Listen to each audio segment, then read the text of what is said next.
Well,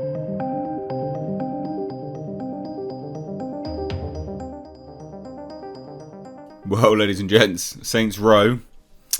That's right, yeah, Saints Row came out and it's been an unmitigated disaster. Massively, in fact.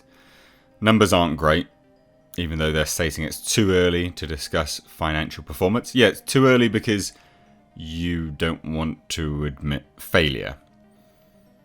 Yeah. Now, this is part and parcel with anything coming out in 2022. It's just been diluted, sanitized, whatever you want to call it. But the Embracer Group CEO admits fans aren't happy over the Saints Row reboot, and it's too early to discuss financial performance. But those two statements do go hand in hand, don't they?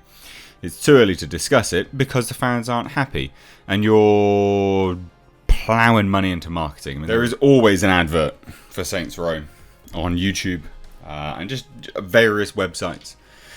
They're pouring money into its marketing. Obviously trying to get it up there and push it out.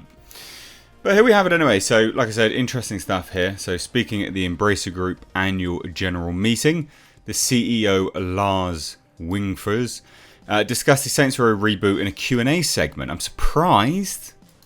I am surprised. But amid discussing what he was most happy about in the past year, Wingefors admitted that there were challenges, such as spending time on new political and social issues. And his day was full. What are you doing? What are you on about? Such as spending time on new political and social issues? The CEO of Embracer Group, what are you doing? Anyway, apparently he was optimistic about the gaming issue despite a downturn with the end of the COVID-19 pandemic lockdown orders and economic upheaval. Wingefors was then asked about Saints Row, as the Embracer Group is the parent company of publisher Deep Silver, so they own it basically. So this is directly on him as well. But I mean, this speaks volumes. New political and social issues. How does that help you sell games? What? So he was asked for an update on his prior comments about his confidence in the game's financial success. I think I stated before the release that we were confident in the financial profile of the investment, Wingefors corrected. Obviously, personally, I had hoped for a greater reception of the game. Fucking no shit. Or maybe if you stopped wasting your time on political and social issues so much and just made the game like people want the game to be, there wouldn't be such an issue, would there? Now anyway, it says this: it's been a very polarized view. There's a lot of things that could be said in details around it, but on one hand, I'm happy to see a lot of gamers and fans happy. At the same time, I'm a bit sad to see also fans not happy, so it's difficult. I don't think there's many fans which are happy with the game. These are fans of the new game, not fans of Saints Row. And I think that matters. I think that's the point, isn't it? Now, Wingefors could be considered hesitant and taking great care in how he spoke, choosing his words carefully. I think we need to wait for the quarterly report in November to have more details around this.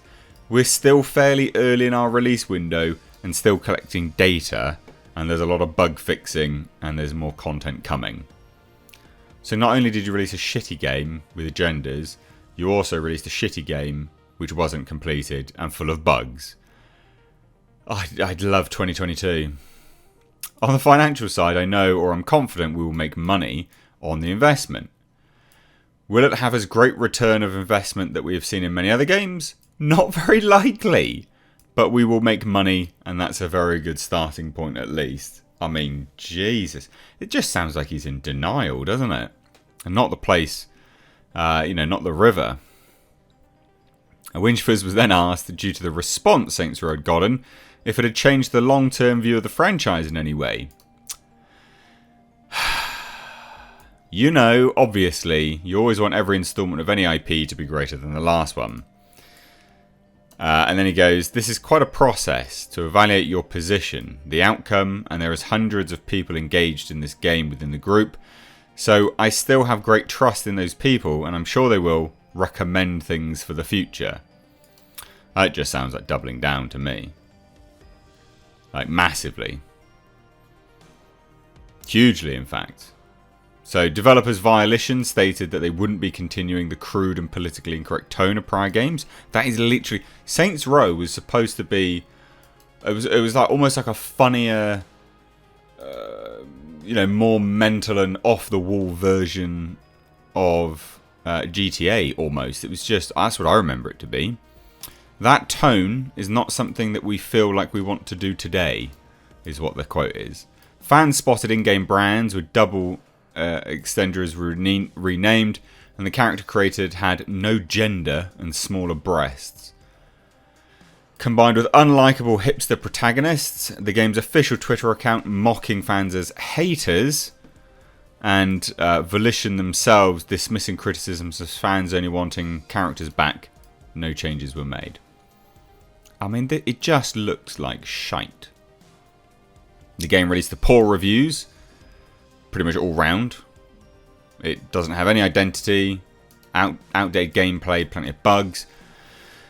I mean, it's real bad. So this is the Embracer Group's first AAA release after many big acquisitions across 2022. They've been buying loads of stuff.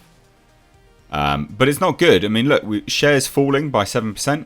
That was after reviews came out. And then physical sales of the game dropped by 80% in the UK just 1 week after launch. It's dead. It seems the Embracer Group hadn't learned its lesson, however. The developers of Dead Island 2, published by Deep Silver, revealed the game was created hand in hand with a diversity council to avoid hurtful stereotypes. What, of zombies? What is this nonsense? So yeah, Saints Row Reboot is a bomb. An absolute dive bomb. Not good. Not good at all. But never mind. Never mind. I guess just don't buy it, I guess. It's fine. Fans are not happy. But yeah, we won't make anything for them. No. Why would we do that?